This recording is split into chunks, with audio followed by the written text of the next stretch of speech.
you slept through the month of September and want to catch up on what is going on in college football this season.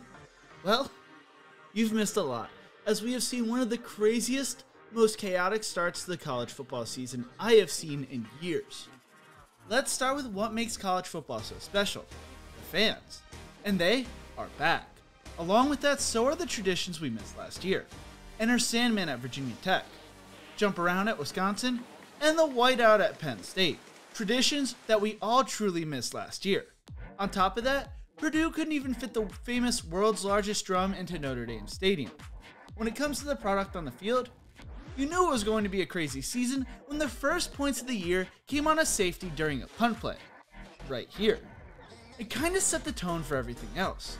In week 1, we saw Virginia Tech shut down Sam Howell in North Carolina, Penn State go on the road and beat Wisconsin at Camp Randall, Oregon survive an upset bid in a game against Fresno State, while Alabama and Iowa ran over Miami and Indiana respectively.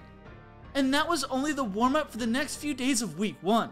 A now Trevor Lawrence-less Clemson failed to put the ball in the end zone against Georgia, as the difference in the game was a pick 6.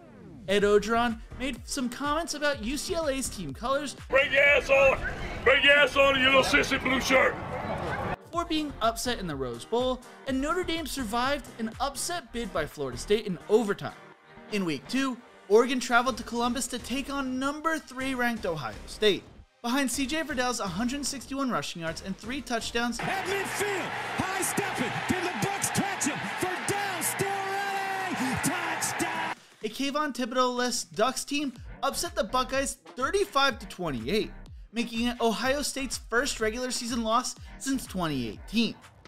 Iowa beat Iowa State, making it the 6th straight year the Hawkeyes have won the Cy-Hawk game, and the first time in 65 years both teams were ranked in the top 10 during their matchup.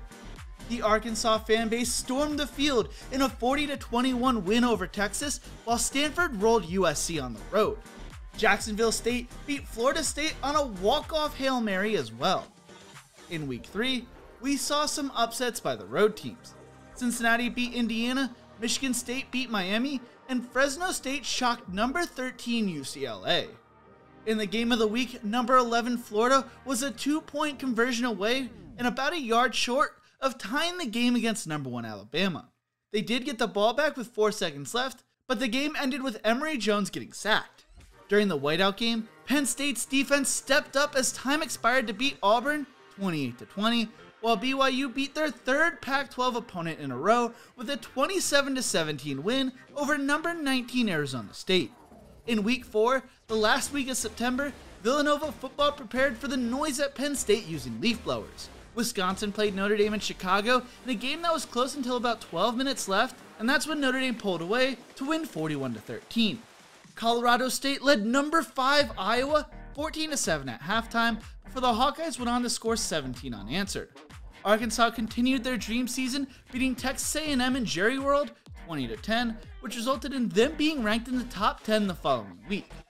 Baylor and NC State each upset top 25 teams at home, with Baylor beating number 14 Iowa State 31-29, and NC State beating number 9 Clemson 27-21 in overtime.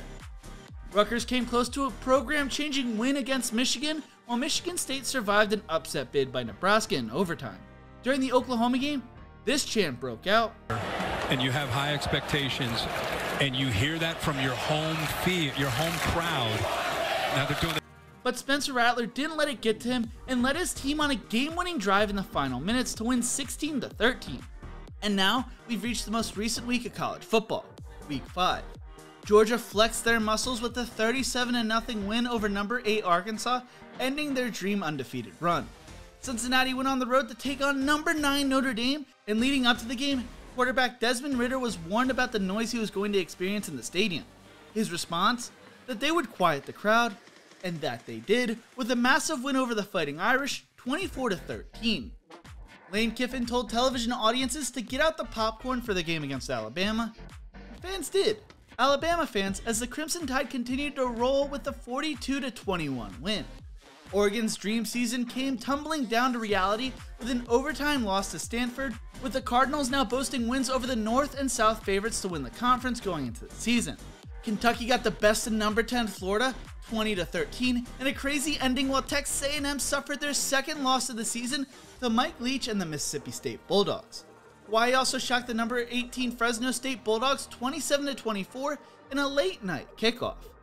When it comes to the undefeated teams left, the Big Ten leads the way with 4: Iowa, Michigan, Michigan State, and Penn State, followed by the SEC with 3: Alabama, Georgia, and Kentucky. The American Athletic Conference, Big 12, and Mountain West with 2 apiece in Cincinnati, SMU, Oklahoma, Oklahoma State, San Diego State, and Wyoming, while the ACC, Conference USA, Sun Belt, and Independence each have 1 in Wake Forest, UTSA, Coastal Carolina, and BYU. When it comes to the Heisman odds, things have really changed between the preseason and now, and the top 25 also looks very different. Going to week 6, we may see even more craziness as number 4 Penn State travels to Iowa City to take on number 3 Iowa, number 6 Oklahoma takes on number 21 Texas in the Red River rivalry, number 13 Arkansas takes on number 17 Ole Miss, and number 2 Georgia travels to number 18 Auburn. If the first few weeks of college football are any indicators for what's to come, there is still a lot of excitement in store for us fans. But what do you think? Which teams do you think will make the playoffs this year after the first 5 weeks? Let me know in the comments section below. Thank you so much for watching. If you enjoyed this video, check out my other videos right here. Don't forget to leave a like, share, and subscribe to the channel, and as always, remember to embrace the grind.